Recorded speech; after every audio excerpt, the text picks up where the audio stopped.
15 जून 2004 की सुबह थी। अहमदाबाद के बाहरी इलाके में अचानक गोलियों की आवाज गूंजी।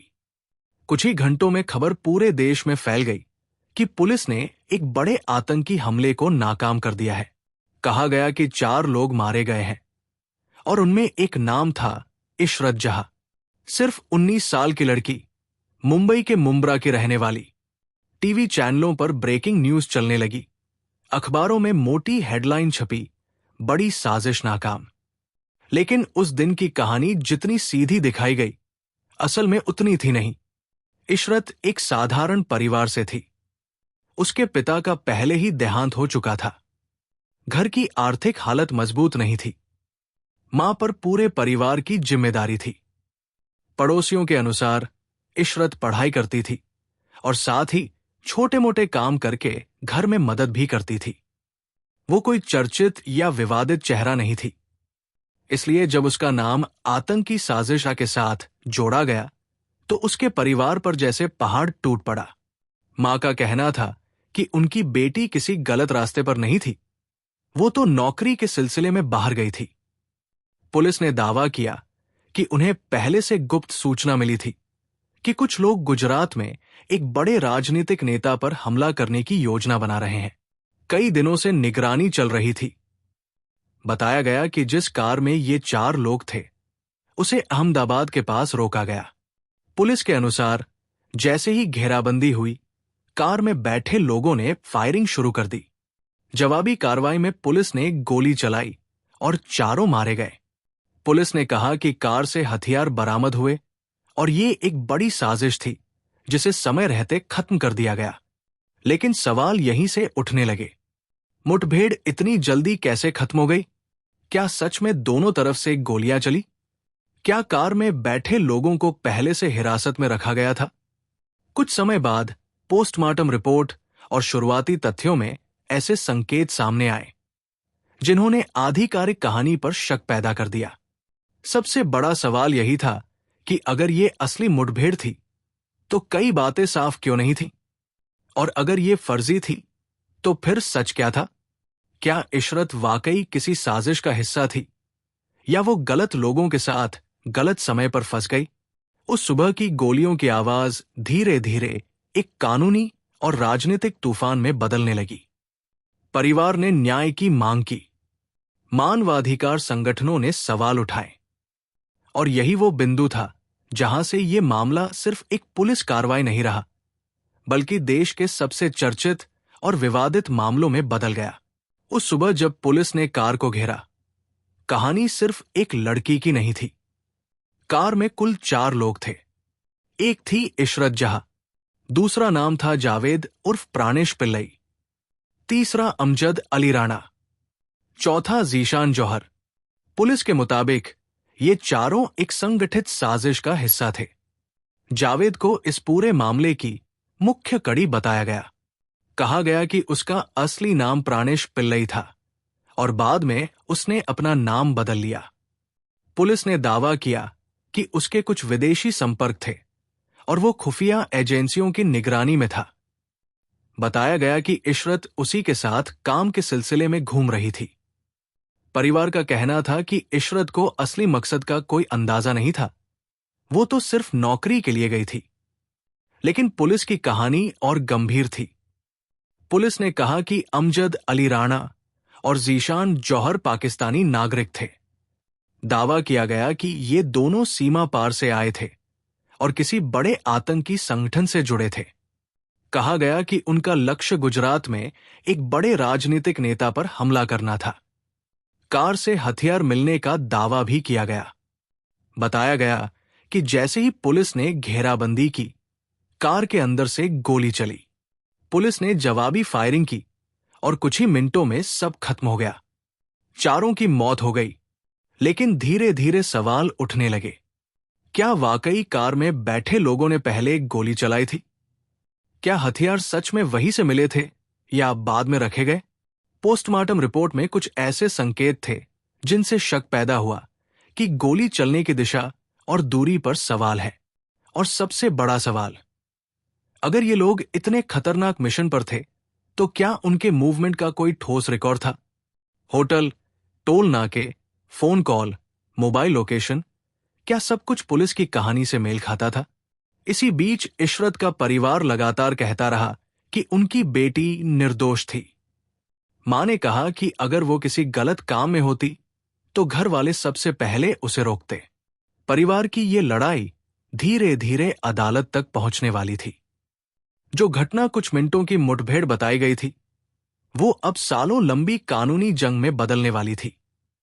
और यही वो मोड़ था जहां पहली बार आधिकारिक तौर पर इस एनकाउंटर पर शक की सुई उठी। मुठभेड़ के तुरंत बाद पुलिस ने अपनी कहानी साफ शब्दों में रख दी थी। मामला जैसे खत्म मान लिया गया। लेकिन इशरत का परिवार चुप नहीं बैठा। उसकी मां ने खुलकर कहा कि उनकी बेटी आतंकी नहीं थी। उन्होंने अदालत का दरवाजा खटखटाया। यही वो पल था जब यह मामला एक पुलिस फाइल से निकलकर कानूनी लड़ाई में बदल गया। गुजरात हाईकोर्ट में याचिका दायर की गई। मांग की गई कि इस पूरे एनकाउंटर की स्वतंत्र जांच हो। परिवार का आरोप था कि यह मुठभेड़ फर्जी थी और चारों को पहले से हिरासत में रखकर मार दिया गया। ये आरोप बहुत गंभीर था। अगर सच होता तो यह सिर्फ एक गलत कार्रवाई नहीं, बल्कि कानून और संविधान पर बड़ा सवाल था। धीरे धीरे मानवाधिकार संगठनों ने भी आवाज उठाई। मीडिया के कुछ हिस्सों ने भी सवाल पूछने शुरू किए। पोस्टमार्टम रिपोर्ट और शुरुआती तथ्यों में ऐसे बिंदु सामने आए जिनसे शक और गहरा हुआ। कहा गया कि गोली चलने की स्थिति, कार की हालत और घटनास्थल की कहानी में कुछ असंगतियां हैं। हाई कोर्ट ने इस मामले को गंभीरता से लिया। एक विशेष जांच टीम बनाने की बात उठी। यहीं से कहानी ने नया मोड़ लिया।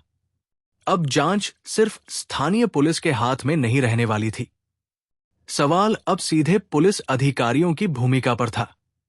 क्या मुठभेड़ सच में आत्मरक्षा में हुई थी, या ये पहले से तय की गई कार्रवाई थी? इस बीच राजनीतिक माहौल भी गर्म होने लगा। विपक्ष ने सरकार पर आरोप लगाए। सरकार ने पुलिस का बचाव किया। मामला अब सिर्फ 4 लोगों की मौत का नहीं रहा, बल्कि राज्य और केंद्र की राजनीति का मुद्दा बन गया। और फिर आया वो मोड़ जिसने इस केस को और भी बड़ा बना दिया। जब अदालत की निगरानी में जांच की दिशा बदलने लगी। जैसे जैसे मामला आगे बढ़ा, अदालत ने इसे साधारण केस की तरह नहीं लिया। गुजरात हाईकोर्ट ने विशेष जांच टीम यानी एसआईटी बनाने का फैसला किया। अब जांच उन्हीं पुलिस अधिकारियों के हाथ में नहीं थी जिन्होंने मुठभेड़ की कहानी बताई थी। यही वो मोड़ था जहां से पूरी कहानी की दिशा बदलने लगी। एसआईटी ने घटनास्थल, पोस्टमार्टम रिपोर्ट, फॉरेंसिक साक्ष्य, कॉल डिटेल, गाड़ियों की मूवमेंट, सब कुछ दोबारा खंगालना शुरू किया। कई पुलिस अधिकारियों से पूछताछ हुई। हर बयान की तुलना दूसरे सबूत से की जाने लगी। और धीरे धीरे कुछ ऐसी बातें सामने आने लगी जिन्होंने पहली आधिकारिक कहानी पर गंभीर सवाल खड़े कर दिए। जांच में संकेत मिले कि मुठभेड़ जिस तरह बताई गई थी वैसी शायद नहीं हुई। गोली चलने की दिशा, शवों की स्थिति और कार की हालत, इन सब में विरोधाभास दिखाई दिए। कुछ रिपोर्टों में यह भी सामने आया कि संभव है कि 4 लोगों को पहले ही हिरासत में लिया गया हो। अगर ऐसा था तो फिर मुठभेड़ की कहानी क्या थी? एसआईटी की रिपोर्ट ने कहा कि प्रथम दृष्टया ये मुठभेड़ संदिग्ध लगती है। ये टिप्पणी मामूली नहीं थी। इसका मतलब था कि अदालत की निगरानी में जांच करने वाली टीम को आधिकारिक पुलिस संस्करण पर भरोसा नहीं हुआ। यहीं से मामला और गंभीर हो गया। जिन पुलिस अधिकारियों को पहले आतंकवाद के खिलाफ कार्रवाई के लिए सराहा जा रहा था, अब उन्हीं पर शक की उंगली उठने लगी। कुछ अधिकारियों के नाम खुलकर सामने आने लगे। पूछताछ का दायरा बढ़ा। राजनीतिक हलचल भी तेज हो गई। एक पक्ष कह रहा था कि यह कानून का पालन है, सच सामने आना चाहिए। दूसरा पक्ष इसे पुलिस का मनोबल तोड़ने की कोशिश बता रहा था। मीडिया में बहस, टीवी डिबेट, बयानबाजी, सब कुछ तेज हो गया। लेकिन इस सबके बीच एक सवाल अब भी सबसे बड़ा था। क्या इशरत जहां सच में किसी आतंकी साजिश का हिस्सा थी, या वो एक बड़ी कहानी की सबसे कमजोर कड़ी थी? एसआईटी की रिपोर्ट के बाद मामला और आगे बढ़ा। अब चर्चा होने लगी कि जांच किसी केंद्रीय एजेंसी को सौंपी जाए ताकि पूरी सच्चाई सामने आ सके। और यहीं से अगला बड़ा मोड़ आने वाला था, जब केस पहुंचा एक ऐसी एजेंसी के पास जिसका नाम पूरे देश में जाना जाता है। जब अदालत ने देखा कि मामला सिर्फ राज्य स्तर की जांच तक सीमित नहीं रह सकता, तो जांच एक केंद्रीय एजेंसी को सौंप दी गई। ये जिम्मेदारी गई सेंट्रल ब्यूरो ऑफ इन्वेस्टिगेशन के पास। अब दाव और बड़ा था। देश की सबसे बड़ी जांच एजेंसी सीधे इस केस में उतर चुकी थी। सीबीआई ने शुरुआत से पूरी कहानी को फिर से खंगालना शुरू किया। घटनास्थल का दोबारा विश्लेषण, कॉल डिटेल रिकॉर्ड, पुलिस अधिकारियों के बयान, खुफिया इनपुट, सब कुछ नए सिरे से देखा गया। जिन बातों को पहले आधिकारिक सच माना जा रहा था, अब उन्हें सबूत की कसौटी पर परखा जा रहा था। जांच में धीरे धीरे एक अलग तस्वीर उभरने लगी। सीबीआई ने अदालत में कहा कि उनके शुरुआती निष्कर्षों के अनुसार ये मुठभेड़ असली नहीं थी, बल्कि पूर्व नियोजित हो सकती है। ये बहुत बड़ा दावा था। इसका मतलब था कि चारों लोगों को पहले से हिरासत में लेकर बाद में मुठभेड़ का रूप दिया गया हो सकता है। कुछ पुलिस अधिकारियों के खिलाफ आपराधिक साजिश, अपहरण और हत्या जैसे गंभीर आरोपों की बात सामने आई। आरोप पत्र दाखिल किए गए। कई बड़े नाम चर्चा में आए। जिन अधिकारियों को पहले हीरो कहा जा रहा था, अब वही कानूनी कटघरे में खड़े नजर आने लगे। लेकिन कहानी इतनी सीधी नहीं थी। मामले में खुफिया एजेंसियों की भूमिका पर भी सवाल उठे। क्या पहले से कोई इनपुट था? अगर था, तो वो कितना विश्वसनीय था? क्या खुफिया जानकारी को आधार बनाकर कार्रवाई की गई, या जानकारी का इस्तेमाल बाद में कहानी मजबूत करने के लिए किया गया? सीबीआई की जांच ने एक और परत खोली। ये मामला सिर्फ एक एनकाउंटर नहीं, बल्कि अलग अलग एजेंसियों के बीच तालमेल और जिम्मेदारी का भी सवाल बन गया। किसने आदेश दिया? किसने योजना बनाई? किसने फायरिंग की? और किसने रिपोर्ट तैयार की? इस बीच इशरत का परिवार सालों से अदालतों के चक्कर काट रहा था। मां का एक ही सवाल था, अगर मेरी बेटी दोषी थी तो खुली अदालत में साबित करो। अगर नहीं थी तो उसे बदनाम क्यों किया गया? देश भर में बहस छिड़ गई। एक पक्ष कहता रहा कि आतंकवाद के खिलाफ सख्त कार्रवाई जरूरी है।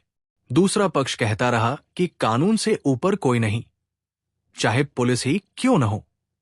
और इस पूरे तूफान के बीच सबसे बड़ा सवाल अब भी हवा में था।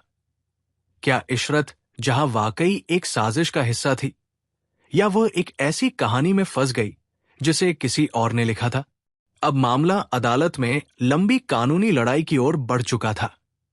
गवाह, दस्तावेज, बयान और राजनीतिक दबाव, सब कुछ एक साथ चल रहा था। जैसे जैसे मामला अदालत में आगे बढ़ा, कहानी और उलझती चली गई। अब यह सिर्फ एक पुलिस कार्रवाई का सवाल नहीं था, बल्कि उन अधिकारियों की भूमिका पर सीधा सवाल था जिन्होंने ऑपरेशन को अंजाम दिया। सीबीआई ने जिन अधिकारियों के खिलाफ आरोप पत्र दायर किया, उनमें कुछ वरिष्ठ पुलिस अधिकारी भी शामिल थे।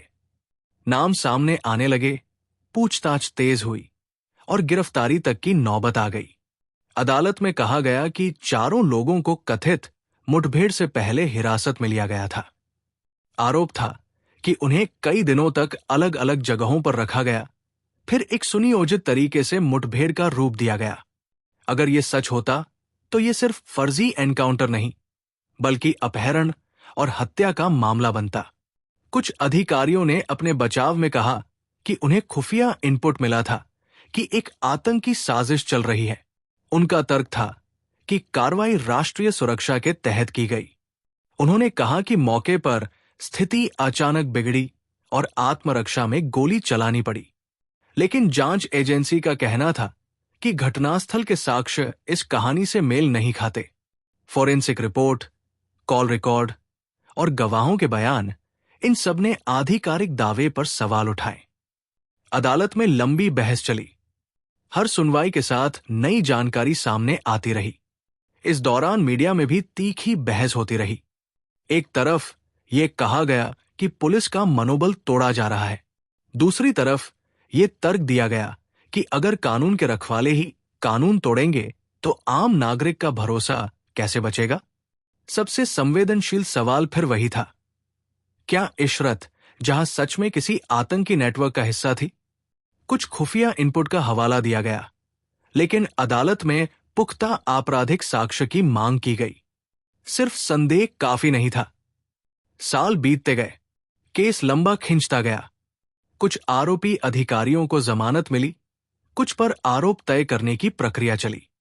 कानूनी प्रक्रिया धीमी थी, लेकिन हर कदम पर नजरें टिकी थी। अब यह मामला सिर्फ एक घटना का नहीं रहा, बल्कि न्याय प्रणाली, पुलिस कार्रवाई और राजनीतिक प्रभाव तीनों के टकराव का प्रतीक बन चुका था। और कहानी यही खत्म नहीं होती। आगे एक और बड़ा मोड़ आने वाला था, जब अदालत में सबूतों और गवाहों की विश्वसनीयता पर सवाल उठने लगे और केस की दिशा फिर बदलने लगी। जैसे जैसे अदालत में सुनवाई आगे बढ़ी, सबसे अहम सवाल सबूतों की विश्वसनीयता पर आकर टिक गया। कागज पर जो कहानी लिखी थी, क्या वो जमीन पर मिले तथ्यों से मेल खाती थी? गवाहों के बयान एक दूसरे से कितना मिलते थे? और क्या जांच के दौरान किसी पर दबाव डाला गया था? सीबीआई ने कई गवाह पेश किए। कुछ पुलिसकर्मियों ने बयान दिए कि उन्हें ऊपर से आदेश मिले थे। कुछ ने कहा कि उन्हें पूरी सच्चाई नहीं बताई गई थी। लेकिन अदालत में हर बयान को जिरह के दौरान परखा गया।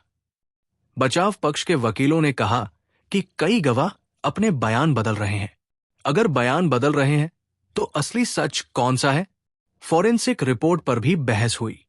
गोली की दिशा, कार के अंदर बाहर के निशान, पोस्टमार्टम की टाइमिंग, हर बिंदु को बारीकी से देखा गया। बचाव पक्ष का कहना था कि जांच एजेंसी ने अपनी कहानी फिट करने के लिए तथ्यों को एक खास नजर से देखा। वही अभियोजन पक्ष का दावा था कि शुरुआती पुलिस कहानी में गंभीर खामियां थी। इस दौरान खुफिया इनपुट का मुद्दा फिर उठा। कहा गया कि पहले से सूचना थी कि कुछ लोग बड़ी वारदात की तैयारी में हैं, लेकिन अदालत ने पूछा, सूचना थी, ठीक है, पर क्या सूचना अपने आप में किसी को मार देने का आधार बन सकती है? क्या गिरफ्तारी और पूछताछ का विकल्प नहीं था? सबसे ज्यादा चर्चा फिर उसी नाम पर आकर ठहरती थी, इशरत जहां। क्या उसके खिलाफ कोई ठोस आपराधिक रिकॉर्ड था? क्या अदालत में ऐसा कोई साक्ष्य रखा गया जिससे यह साबित हो कि वो सक्रिय रूप से किसी हिंसक साजिश में शामिल थी? या उसका नाम सिर्फ कथित संपर्कों के आधार पर जोड़ा गया? साल दर साल केस आगे बढ़ता रहा। कुछ आरोपियों को राहत मिली, कुछ पर आरोप तय हुए, लेकिन जैसे जैसे समय बीता, गवाहों की यादें धुंधली होने लगी। कुछ गवाह मुकर गए, कुछ ने कहा कि उन पर दबाव था। इससे केस और जटिल हो गया। अब कहानी एक नए मोड़ पर थी। सवाल सिर्फ ये नहीं था कि मुठभेड़ फर्जी थी या नहीं, बल्कि ये भी था कि क्या इतने साल बाद सच को साबित करना संभव है? और आगे चलकर एक और बड़ा घटनाक्रम होने वाला था, जब अदालत में आरोप तय करने और कुछ आरोपियों को बरी करने की प्रक्रिया शुरू हुई।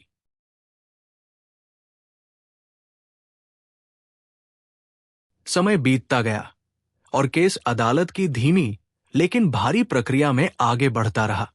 अब बारी थी आरोप तय करने की। अदालत को यह देखना था कि क्या उपलब्ध सबूत इतने मजबूत हैं कि मुकदमा पूरी तरह चले या कुछ लोगों को राहत दी जाए। सीबीआई ने अपनी चार्जशीट में कहा था कि यह मुठभेड़ पूर्व नियोजित थी। कुछ वरिष्ठ पुलिस अधिकारियों के नाम मुख्य साजिशकर्ता के रूप में सामने आए। अदालत में दलील दी गई कि चारों लोगों को पहले हिरासत में लिया गया, फिर सुनियोजित तरीके से मुठभेड़ का रूप दिया गया। लेकिन बचाव पक्ष ने जोरदार तर्क रखे। उन्होंने कहा कि जांच में खामियां हैं, गवाहों के बयान विरोधाभासी हैं और इतने साल बाद किसी निष्कर्ष पर पहुंचना आसान नहीं है। कुछ आरोपियों ने कहा कि वे केवल अपने कर्तव्य का पालन कर रहे थे और उन्हें खुफिया इनपुट के आधार पर कार्रवाई करनी पड़ी। धीरे धीरे अदालत ने कुछ आरोपियों को राहत देना शुरू किया। कुछ अधिकारियों को अपर्याप्त साक्ष्य के आधार पर बरी कर दिया गया। ये फैसला विवादों से घिरा रहा। एक पक्ष ने कहा कि न्याय हुआ क्योंकि सबूत कमजोर थे। दूसरा पक्ष बोला कि इतने गंभीर मामले में सबूत कमजोर क्यों पड़ गए। सबसे बड़ा सवाल फिर उसी नाम के इर्द गिर्द घूमता रहा, इशरत जहां। क्या अदालत में ऐसा कोई पुख्ता साक्ष्य आया जिसने उसे किसी आतंकी साजिश का सक्रिय सदस्य साबित किया, या ये संदेह ही रह गया? केस की दिशा अब पहले जैसी तीखी नहीं रही। सालों की कानूनी लड़ाई के बाद कई आरोप ढीले पड़ गए, कुछ गवाह मुकर गए, कुछ सबूतों पर सवाल उठे, और धीरे धीरे मुकदमा उस तीव्रता से आगे नहीं बढ़ पाया जैसी शुरुआत में उम्मीद थी। लेकिन कहानी यही खत्म नहीं होती, क्योंकि अदालत का हर फैसला समाज में एक संदेश छोड़ता है। ये केस अब एक प्रतीक बन चुका था। पुलिस कार्रवाई, खुफिया सूचना, मानवाधिकार और राजनीतिक प्रभाव, इन सब के टकराव का प्रतीक। अब आगे सवाल था, इतने सालों बाद इस केस का व्यापक असर क्या हुआ? पुलिस सिस्टम पर, राजनीति पर और आम लोगों के भरोसे पर? जैसे जैसे केस आगे बढ़ा और कुछ आरोपियों को राहत मिलने लगी, मामला अदालत से निकलकर फिर समाज और राजनीति के केंद्र में आ गया। अब यह सिर्फ 4 लोगों की मौत का सवाल नहीं था, बल्कि ये देश की कानून व्यवस्था और सुरक्षा नीति पर बहस का विषय बन चुका था। एक पक्ष ने कहा कि आतंकवाद जैसे खतरे से निपटने के लिए पुलिस को कठोर कदम उठाने पड़ते हैं। उनका तर्क था कि खुफिया सूचनाएं हमेशा सार्वजनिक नहीं की जा सकती और कई बार कार्रवाई तुरंत करनी पड़ती है। अगर हर निर्णय पर सालों बाद सवाल उठेगा तो पुलिस का मनोबल टूटेगा। दूसरी तरफ मानवाधिकार कार्यकर्ताओं और कुछ राजनीतिक दलों ने कहा कि कानून से ऊपर कोई नहीं है। अगर मुठभेड़ फर्जी थी तो ये न्याय व्यवस्था के लिए खतरनाक संकेत है। उन्होंने कहा कि अगर किसी पर संदेह था तो उसे गिरफ्तार कर अदालत में पेश किया जाना चाहिए था, न कि गोली से फैसला किया जाता। सबसे ज्यादा चर्चा फिर उसी नाम को लेकर हुई, इशरत जहां। कुछ लोग उसे निर्दोष लड़की मानते रहे जो गलत संगत में फंस गई। कुछ अन्य लोग खुफिया इनपुट का हवाला देते हुए कहते रहे कि उसका नाम यूं ही नहीं जुड़ा था। लेकिन अदालत में अंतिम रूप से ऐसा कोई फैसला नहीं आया जिसने पूरी तरह यह घोषित कर दिया हो कि वो किसी साजिश की दोषी थी। मीडिया में सालों तक इस पर बहस चलती रही। टीवी डिबेट में तीखी बयानबाजी हुई। संसद में भी इस मुद्दे पर आवाजें उठीं। हर पक्ष अपने अपने तर्क लेकर सामने आया। इस केस ने एक बड़ा सवाल छोड़ा, अगर जांच एजेंसियां और पुलिस अलग अलग कहानी पेश करें तो आम नागरिक किस पर भरोसा करे? और अगर सबूत समय के साथ कमजोर पड़ जाएं, तो क्या सच हमेशा अधूरा रह जाता है? धीरे धीरे केस की कानूनी रफ्तार कम होती गई, लेकिन उसका असर बना रहा। यह मामला अब एक उदाहरण बन चुका था, जिसका जिक्र हर बार होता जब किसी मुठभेड़ पर सवाल उठते। अब कहानी आखिरी और सबसे महत्वपूर्ण मोड़ की ओर बढ़ती है। इतने साल बाद इस पूरे प्रकरण का निष्कर्ष क्या रहा? अदालत की अंतिम स्थिति क्या बनी? और इतिहास इस केस को कैसे याद करेगा? समय बीत चुका था। मीडिया की चीखती हेडलाइंस धीमी पड़ चुकी थी, लेकिन केस की फाइलें अब भी खुली थी। अदालत में बहस जारी थी। कुछ अधिकारी बरी हो चुके थे, कुछ के खिलाफ आरोप कमजोर पड़ रहे थे। सवाल उठ रहा था, क्या इतने साल बाद सच्चाई को पूरी तरह साबित करना संभव है? सीबीआई ने अपनी तरफ से जो कहानी रखी थी, उसमें साफ कहा गया था कि मुठभेड़ असली नहीं थी, लेकिन अदालत में हर आरोप को सबूत से जोड़ना जरूरी था। गवाहों के बयान बदल चुके थे। कुछ लोग मुकर गए, कुछ ने कहा कि उन पर दबाव था। इससे केस की धार धीमी होने लगी। दूसरी तरफ खुफिया एजेंसियों के कुछ इनपुट का जिक्र फिर सामने आने लगा। कहा गया कि पहले से जानकारी थी कि कुछ लोग किसी बड़े हमले की योजना में थे। लेकिन अदालत में सवाल वही रहा, क्या सिर्फ खुफिया इनपुट किसी की जान लेने का आधार हो सकता है? सबसे ज्यादा चर्चा फिर उसी नाम पर आकर टिकती थी, इशरत जहां। उसके खिलाफ अदालत में ऐसा कोई अंतिम फैसला नहीं आया जिसने साफ साफ ये कहा हो कि वह किसी आतंकी साजिश की दोषी थी। लेकिन यह भी उतनी ही सच्चाई है कि उसके कुछ संपर्कों और यात्राओं को लेकर संदेह पूरी तरह खत्म भी नहीं हुआ। यही इस केस की सबसे बड़ी उलझन थी। एक तरफ परिवार की आवाज, वो निर्दोष थी। दूसरी तरफ सुरक्षा एजेंसियों का दावा, सूचना पुख्ता थी। सच इन दोनों के बीच कहीं अटका रह गया। और शायद यही कारण है कि ये मामला आज भी बहस का विषय बन जाता है जब भी किसी मुठभेड़ पर सवाल उठते हैं। लेकिन कहानी अभी खत्म नहीं हुई, क्योंकि आगे एक और परत खुलनी बाकी थी। राजनीतिक आरोप प्रत्यारोप और खुफिया एजेंसियों की आंतरिक रिपोर्टों की। जैसे ही अदालत की कार्यवाही थोड़ी धीमी पड़ी, मामला फिर से राजनीति के केंद्र में आ गया। संसद में बयान दिए गए, प्रेस कॉन्फ्रेंस हुई और आरोप प्रत्यारोप का दौर शुरू हो गया। एक पक्ष ने कहा कि यह फर्जी मुठभेड़ थी और सच्चाई दबाने की कोशिश की गई। दूसरे पक्ष ने कहा कि यह आतंकवाद के खिलाफ की गई वैध कार्रवाई थी जिसे राजनीतिक रंग दिया जा रहा है। कुछ नेताओं ने खुफिया एजेंसियों की रिपोर्ट का हवाला दिया। कहा गया कि पहले से इनपुट था कि कुछ लोग बड़ी साजिश में शामिल हैं। दूसरी तरफ सवाल उठा, अगर इनपुट था तो उसे अदालत में पूरी तरह सार्वजनिक क्यों नहीं किया गया? क्या वो इनपुट पर्याप्त और प्रमाणित था या सिर्फ चेतावनी के स्तर का था? इसी दौरान मीडिया में कुछ पुराने दस्तावेज और पत्राचार की बातें सामने आईं। चर्चा होने लगी कि अलग अलग एजेंसियों के बीच तालमेल कैसा था। क्या सबको पूरी जानकारी थी या कुछ फैसले सीमित दायरे में लिए गए? सबसे ज्यादा बहस फिर उसी नाम को लेकर हुई, इशरत जहां। कुछ राजनीतिक मंचों पर उसे पूरी तरह निर्दोष बताया गया। कुछ मंचों पर उसके संदिग्ध संपर्कों का जिक्र दोहराया गया। लेकिन अदालत में अंतिम दोष सिद्धि का सवाल अब भी अनुत्तरित था। यह केस अब दो हिस्सों में बंट चुका था, एक कानूनी लड़ाई और एक राजनीतिक नैरेटिव। दोनों की भाषा अलग थी, लेकिन केंद्र में वही घटना थी। जनता के मन में भी सवाल गहराते गए। अगर ये फर्जी था तो जिम्मेदार कौन? अगर असली था तो फिर इतने विवाद क्यों? धीरे धीरे केस की फाइलें भारी होती गई, लेकिन जवाब हल्के पड़ते गए। अब कहानी एक और परत की ओर बढ़ती है, खुफिया इनपुट और उनके स्रोतों की। क्या उन सूचनाओं की सच्चाई कभी पूरी तरह सामने आई? अब कहानी उस परत तक पहुंचती है जिसके बारे में सबसे ज्यादा चर्चा हुई, लेकिन सबसे कम स्पष्टता मिली, खुफिया इनपुट।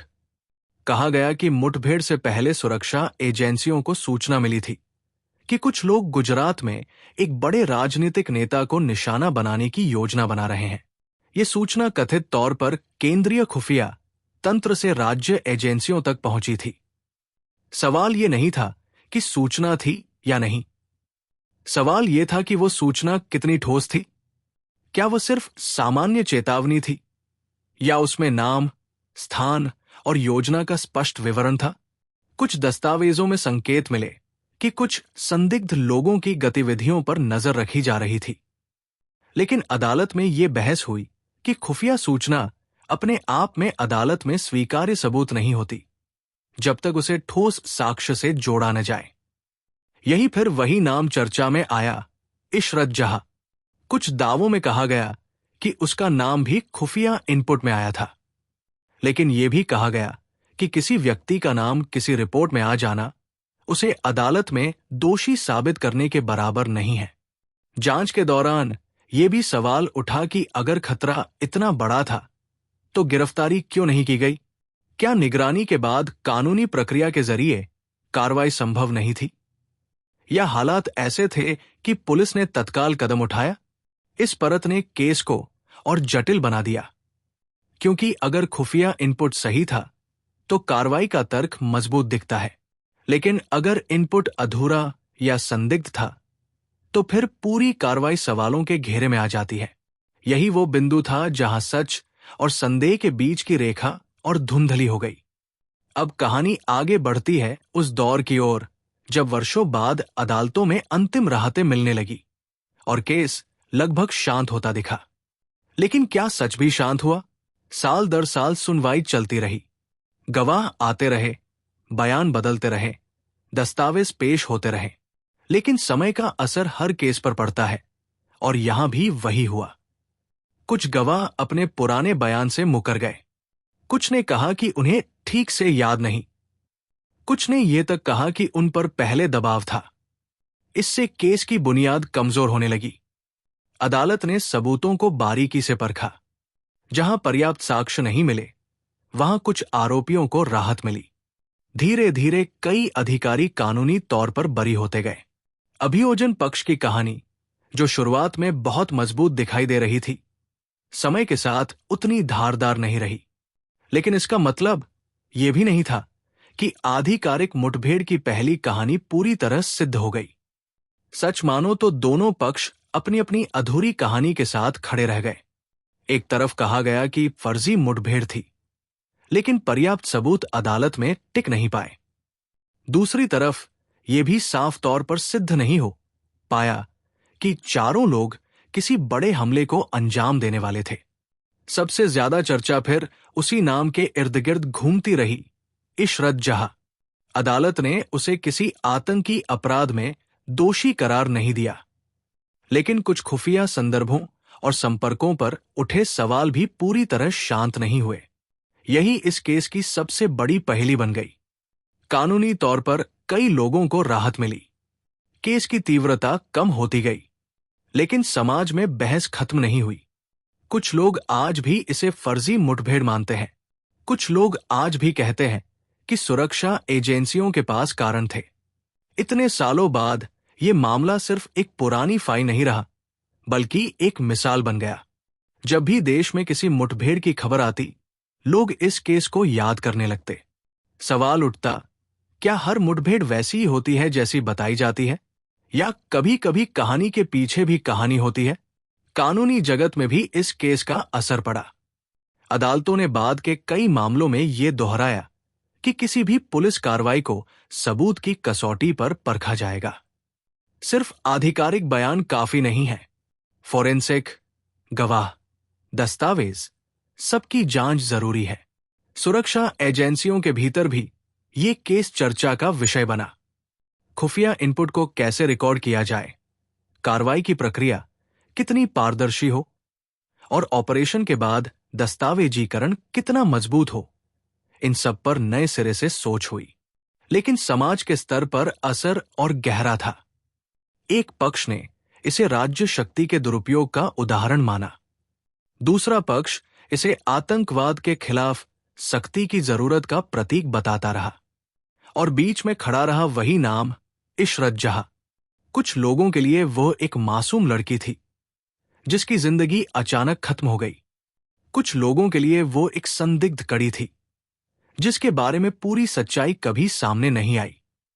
यही इस कहानी की ताकत भी है और कमजोरी भी। ताकत इसलिए कि इसने व्यवस्था से सवाल पूछने की हिम्मत दी। कमजोरी इसलिए कि इतने साल बाद भी एक सीधी अंतिम रेखा नहीं खींची जा सकी। अब कहानी अपने आखिरी मोड़ की तरफ बढ़ रही है। एक ऐसा समापन जहां फैसला कम, सवाल ज्यादा है। अब कहानी उस हिस्से पर आती है जहां गुजरात पुलिस की रणनीति का जिक्र किया जाता है। आधिकारिक बयान के मुताबिक उन्हें पहले से खुफिया सूचना मिली थी कि कुछ संदिग्ध लोग राज्य में दाखिल हुए हैं और किसी बड़े राजनीतिक लक्ष्य पर हमला कर सकते हैं। सूचना को गंभीर माना गया। इसके बाद निगरानी शुरू हुई। कथित तौर पर फोन कॉल्स, गाड़ियों की मूवमेंट और संभावित ठिकानों पर नजर रखी गई। पुलिस के अनुसार यह कोई अचानक हुई मुठभेड़ नहीं थी, बल्कि कई दिनों की ट्रैकिंग के बाद कार्रवाई की गई। बताया गया कि संदिग्ध कार की पहचान पहले से कर ली गई थी। टीम तैयार थी। अलग अलग स्थानों पर नाकेबंदी की गई। जैसे ही कार अहमदाबाद के पास पहुंची, उसे घेर लिया गया। आधिकारिक कहानी में कहा गया कि कार में बैठे लोगों को रुकने का संकेत दिया गया, लेकिन जवाब में गोली चली। इसके बाद पुलिस ने जवाबी फायरिंग की। कुछ ही मिनटों में सब खत्म हो गया।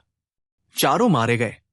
पुलिस का दावा था कि यह ऑपरेशन राज्य की सुरक्षा के लिए जरूरी था और समय पर की गई कार्रवाई से बड़ा खतरा टल गया। लेकिन यहीं से सवाल उठे, अगर रणनीति इतनी व्यवस्थित थी तो गिरफ्तारी क्यों नहीं की गई? क्या घेराबंदी के बाद आत्मसमर्पण का मौका दिया गया? क्या गोली चलने का क्रम वैसा ही था जैसा बताया गया? जांच एजेंसियों ने बाद में इन्हीं बिंदुओं पर सवाल उठाए। कहा गया कि अगर पहले से निगरानी थी तो हिरासत और पूछताछ की प्रक्रिया क्यों नहीं अपनाई गई? सबसे ज्यादा चर्चा फिर उसी नाम पर आकर टिकती है, इशरत जहां। क्या वह इस कथित ऑपरेशन का सक्रिय हिस्सा थी, या वो ऐसी स्थिति में थी जहां निर्णय दूसरों ने लिए और अंजाम उसे भुगतना पड़ा?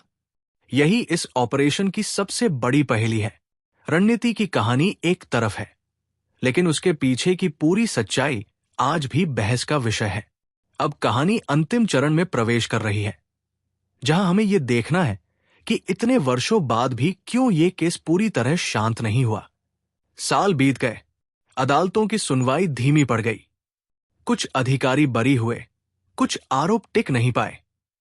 फाइलें मोटी हो गई, लेकिन जवाब पतले होते गए। गुजरात पुलिस की आधिकारिक कहानी अपनी जगह खड़ी रही। खुफिया इनपुट था, खतरा बड़ा था, कार्रवाई जरूरी थी। जांच एजेंसियों की कहानी दूसरी दिशा दिखाती रही। मुठभेड़ पर सवाल है, प्रक्रिया पर सवाल है, और इन दोनों के बीच एक नाम हमेशा खड़ा रहा, इशरत जहां। क्या वो पूरी तरह निर्दोष थी, या उसे अपने आसपास बन रही साजिश की जानकारी थी? क्या वो सिर्फ गलत संगत में फंसी एक लड़की थी, या वो जानबूझकर ऐसे रास्ते पर चल रही थी जिसका अंत उसे मालूम था? अदालत ने उसे किसी आतंकी अपराध में दोषी घोषित नहीं किया। ये तथ्य है, लेकिन यह भी सच है कि कुछ खुफिया दावों और संदिग्ध संपर्कों की चर्चा पूरी तरह कभी खत्म नहीं हुई। यही इस कहानी का सबसे बड़ा सस्पेंस है। सच अदालत की फाइलों में पूरी तरह बंद नहीं हुआ, संदेह भी पूरी तरह खत्म नहीं हुआ। एक पक्ष आज भी कहता है यह फर्जी मुठभेड़ थी, दूसरा पक्ष कहता है खतरा वास्तविक था, कार्रवाई जरूरी थी। और शायद इतिहास भी इस केस को किसी एक साफ फैसले की तरह नहीं, बल्कि एक सवाल की तरह याद रखेगा। क्योंकि कुछ कहानियां अदालत में खत्म नहीं होती, वे लोगों के दिमाग में चलती रहती है, और यही इस पूरी कहानी का अंतिम सच है। फैसला भले आंशिक हो गया हो, लेकिन रहस्य आज भी पूरी तरह खत्म नहीं हुआ।